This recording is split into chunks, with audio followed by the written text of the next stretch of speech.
All right. Good afternoon to you and happy Wednesday. You will have seen that we issued a statement last night in which the Secretary General reiterated his call for the immediate release of UN staff member detained in Ethiopia. As far as the Secretary General is aware, the staff members are being held without charge, and no specific information has been provided regarding the reason for their arrest. United Nations personnel carry out critical and impartial work in Ethiopia. The Secretary General stresses the obligation of respecting the privileges and immunities of United Nations personnel, both international and national, as well as protecting United Nations personnel and other humanitarian workers in Ethiopia, including from arbitrary detention. The Secretary General expresses his concern over reports of arbitrary arrests and detentions which serve to widen divisions and resentment between groups. He calls upon the authorities to publicly and unequivocally speak out against the targeting of any particular ethnic group or groups and to demonstrate their commitments to human rights as well as the rule of law. The course of military conflict will not bring lasting peace and stability to Ethiopia. The Secretary General urges the parties to end hostilities and prioritize the welfare of civilians. Safe and unhindered humanitarian access must be restored urgently. The Secretary General underlines that the challenges facing Ethiopia can only be resolved through dialogue involving all Ethiopians. Also on Ethiopia, and to give you a humanitarian update, especially in the situation in the northern parts of the country, which continues to be volatile and highly unpredictable. Humanitarian operations remain heavily constrained due to insecurity, bureaucratic impediments, and other factors. Tens of thousands of people are reportedly displaced in Amhara and Afar regions because of the active fighting in multiple locations. Between the 4th and 10th of November, some 10,000 people received food assistance in Tigray. This is only about 1.2% of the last 870,000 people targeted for assistance on average per week. As of November 15th, there are fewer than 10,000 metric tons of food stocks left in Tigray. The ongoing fuel and cash shortages is also significantly undermining the ability of humanitarian organizations to distribute available supplies within Tigray. Meanwhile, humanitarian partners are scaling up the response to areas where it is possible in Afar and Amhara regions. Nearly 150,000 people were provided with food aid in both regions last week. We continue to call on all parties to the conflict to urgently and immediately facilitate free, sustained, and safe movement of humanitarian workers and supplies in Tigray, Amhara, and Afar. About 8 million people in northern Ethiopia are targeted for humanitarian assistance until the end of the year. Humanitarian operations throughout Ethiopia face a funding gap of about $1.3 billion, and that includes $350 million gap for the response in Tigray. Turning to Yemen, I can tell you that the Secretary General is deeply concerned about the arrests and detention of 2 UN staff members in Sana'a by the Houthis earlier this month. The 2 UN staff members are being held without any justification or charge and have been prevented from communicating with their families and offices. Before the Security Council meeting on Yemen last Thursday, we received assurances from the Houthis that the 2 staff members would be released. We also reported those assurances to the Security Council. However, as of today, the staff members remain in detention, in breach of UN privileges and immunities, and in direct contravention to the assurances we received last week. We call again for their immediate release. And on another Yemeni-related note, we condemn the summary execution of 10 individuals belonging to local security forces that took place in Hodeidah Governorate on 13th November. These amount to serious violations of international humanitarian and international human rights law, which must be promptly and thoroughly investigated and perpetrators brought to justice. We call again on all sides to fully adhere to international humanitarian and human rights law under all circumstances. This afternoon at 3 p.m., the Security Council will hold a briefing followed by consultations on the UN assistance mission in Afghanistan. The Secretary General's Special Representative and Head of Mission, Deborah Lyons, will brief the Council members in person. and I will then bring her out to the stakeout after the open meeting and consultations later this afternoon. This morning, council members heard a briefing on Somalia. Briefing was the Secretary General Special Representative and Head of Mission, James Swan. He said that that slow and uneven progress has been made in the electoral process. He said it is encouraging that 14 women will soon take up their office as senators, representing 26% of the upper house, though still short of the 30% target. But Mr. Swan pointed out that it has now been more than 1 year since Somalia's political leaders signed the 17th September electoral agreement, and nearly 6 months since their commitments were affirmed through the 27th of May agreement.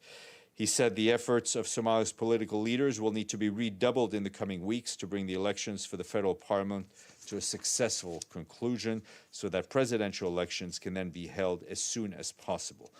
Those remarks were shared with you. Quick humanitarian updates for you on what our colleagues are doing on the Belarus-Poland border. UN Refugee Agency has small offices both in Minsk and in Warsaw. However, UNHCR has no permanent or regular presence at the border on either side. From the Belarusian side, UNHCR teams were granted access to the border 4 times since the beginning of this crisis. The team has made 3 visits to a group of Afghans stranded at the border in September and October, and most recently on November 11th. In the recent visit to a makeshift camp on the Belarusian side of the border near the international border crossing point known as Bruzhgi, UNHCR and the International Organization of Migration delivered some emergency aid, including hygienic items for children and women, as well as food items. UNHCR tells us that more assistance is on the way, such as blankets, warm clothes, gloves, hats, and boots for children. Those are to be delivered by the partner organization, which is the Belarusian Red Cross.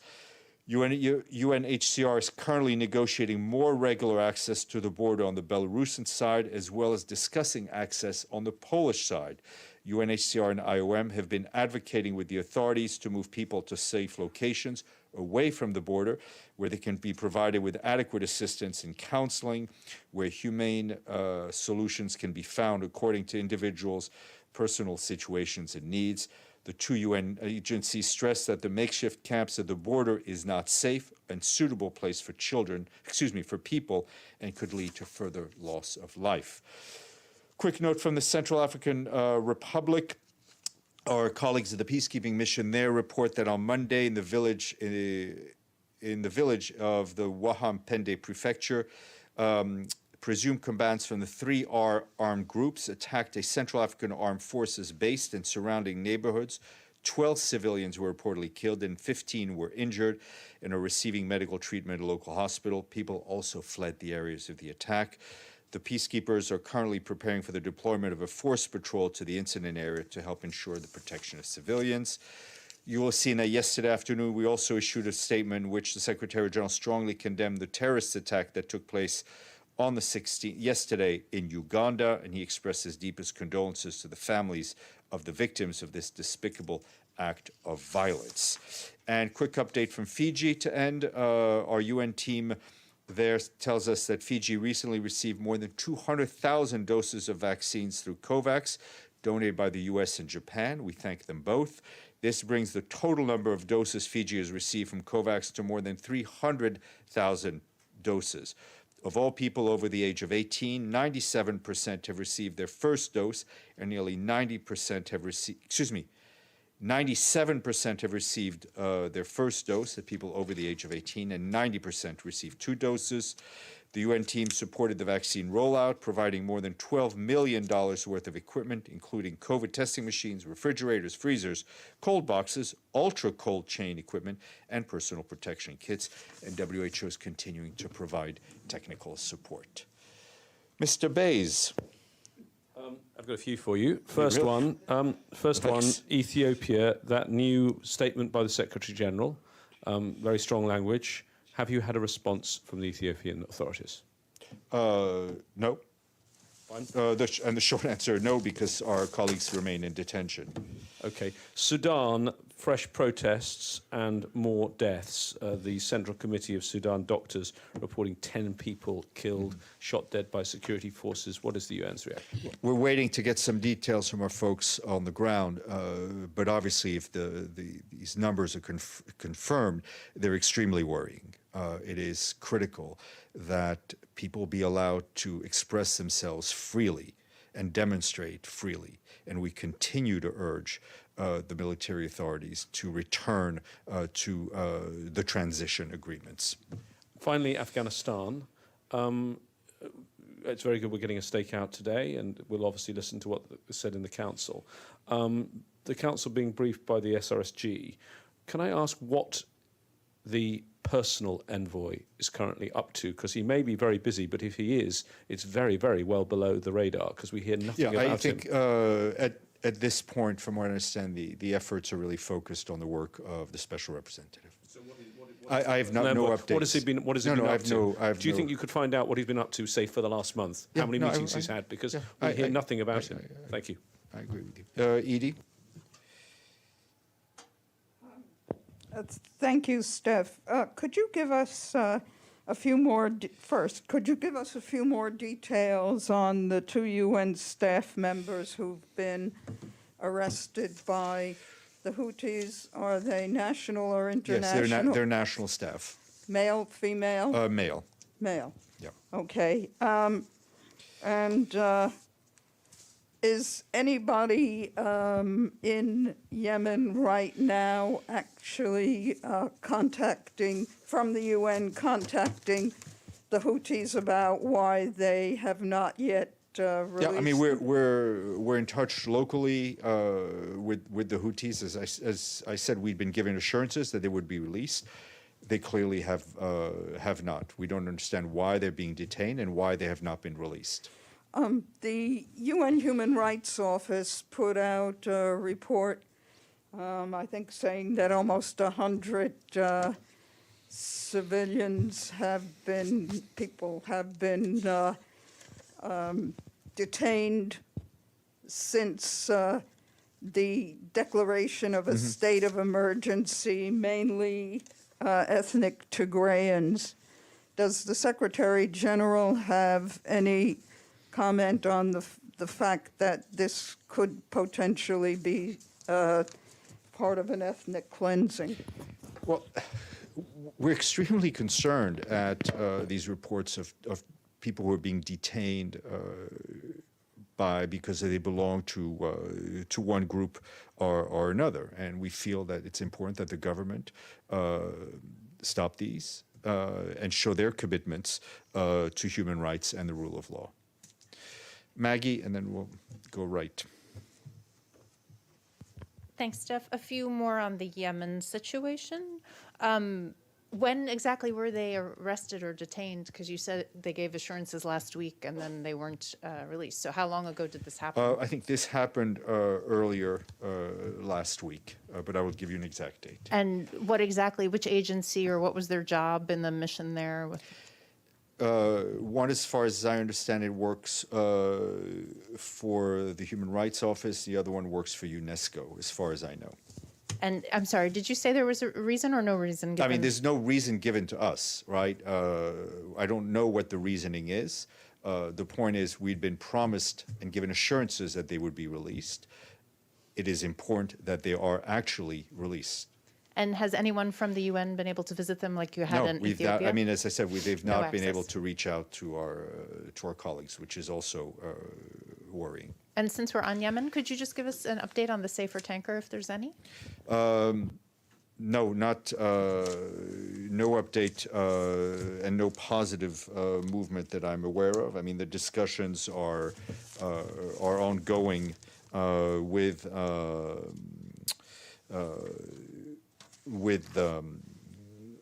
the Houthi authorities. We're trying to find a kind of, pragmatic, workable and solution as quick as possible. From our side, the discussions are being led by David Gressley, who's the resident coordinator in Yemen.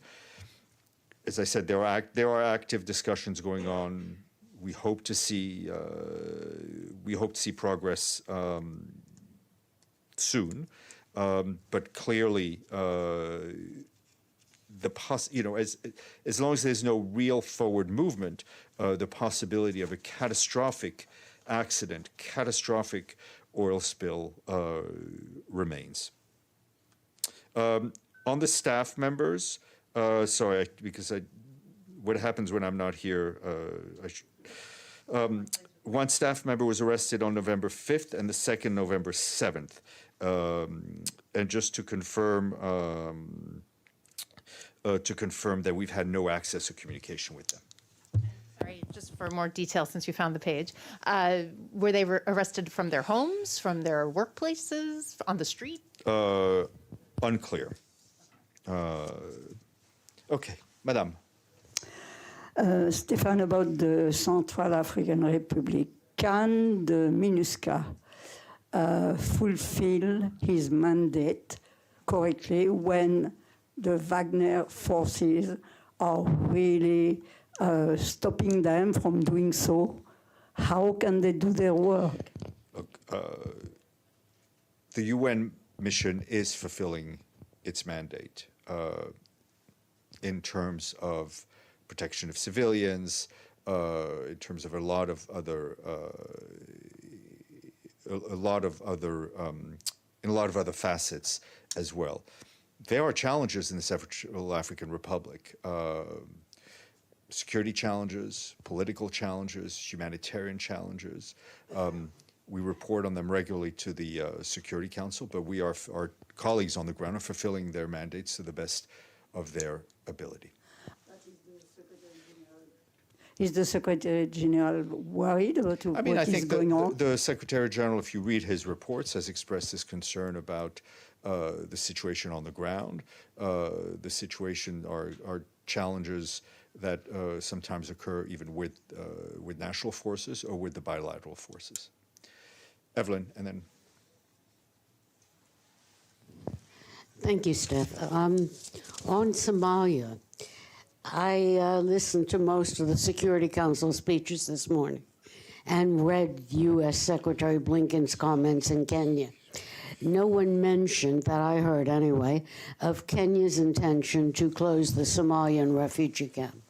Does the United Nations have any plan of how to deal with the Dadaab refugee camp? Well, I mean, that's a dialogue that's been ongoing between UNHCR and the Kenyan authorities. This issue of the possible closing of a number of refugee camps has been ongoing. I think it is only right to recognize the amazing generosity of the Kenyan people and the Kenyan government over the past decades.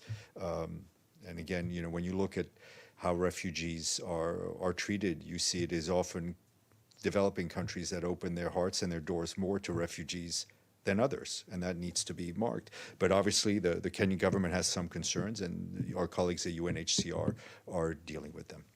Surprised nobody mentioned it, but thank you for the explanation. Thank you. Ray. Thank you, Steve. Regarding this afternoon meeting on Afghanistan, I do have a question about the issue of international recognition of the Taliban movement. Also, is there anything new, any update on Afghanistan's seat at the United Nations? No, Thank you. Not one that I have. Obviously, I think as we've said, that is an issue for member states to deal with the credentials committee. So I would encourage you to ask those member states who sit or who chair that committee.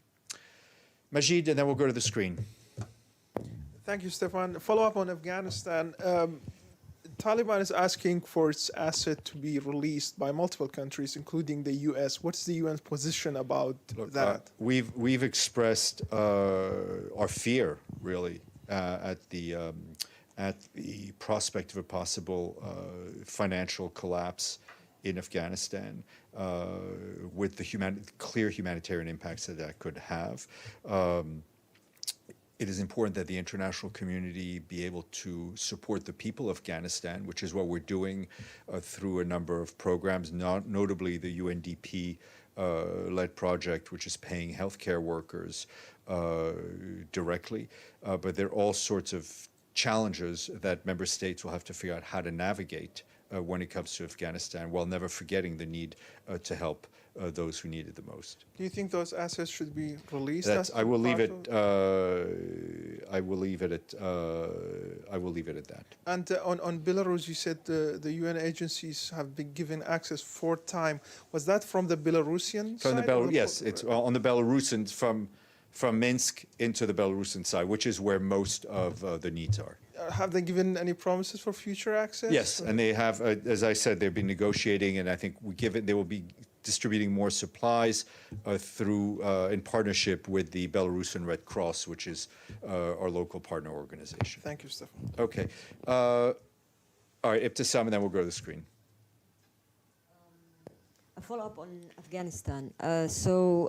You and other UN officials have, and you mentioned also that there are some salaries that are being paid through some UN agencies, and there is a talk about having the UNICEF paying also teachers, etc. But not much is moving. Can we get an answer why or where things? You know, it's a absolutely fantastic question. I would ask you to write it down and then reread it this afternoon when you see Deborah Lyons. You'll get a better answer. Abdelhamid. Thank you, Steph. I have two questions. The first one, UNRWA was donors meeting yesterday. Do you have any details about the pledges, how much money was raised, how much UNRWA is short of? And if you have, did it meet the expectation of the Secretary General and his High Commissioner? I will get you. I think the accounting and bookkeeping is still ongoing. We'll ask our UNRWA colleagues to see what they've come up with. My second question, Steph. Khalid Al-Fasfous, he's been on hunger strike for the 126 days. And his health is deteriorating. He's protesting his administrative detention, and now he is entering the stage where he might lose his life. Any statement, any information about his case? Why let me get some updates from our human rights colleagues on the ground. James Reinl. Thank you, Stefan. Another question on the detentions of UN staff in Yemen. About the same kind of time as your staff were detained, the Houthis were arresting staff of the US Embassy in Sana'a. Is there any connection between these two? Does there appear to be a kind of Houthi roundup of Yemenis with international connections? Look, I think that's a question you need to ask the people who are doing the detention, not the people who are being detained. We don't know why our two colleagues have been detained. We want them released. What the motivation is, the bigger picture, that's not for me to speak on. My focus right now is getting our two colleagues out. Margaret. Just following up on that, have the Houthis made any contact with UN representatives? Well, we had contact last week. We were given assurances from senior Houthi officials that they would be released, and that's what we told the Security Council, but that has not happened. But did the Houthis express any conditions, perhaps, in order to get them released? UN staff should not be arbitrarily detained. It is not a conditionality issue. We want them to be released. Oui, Philippe.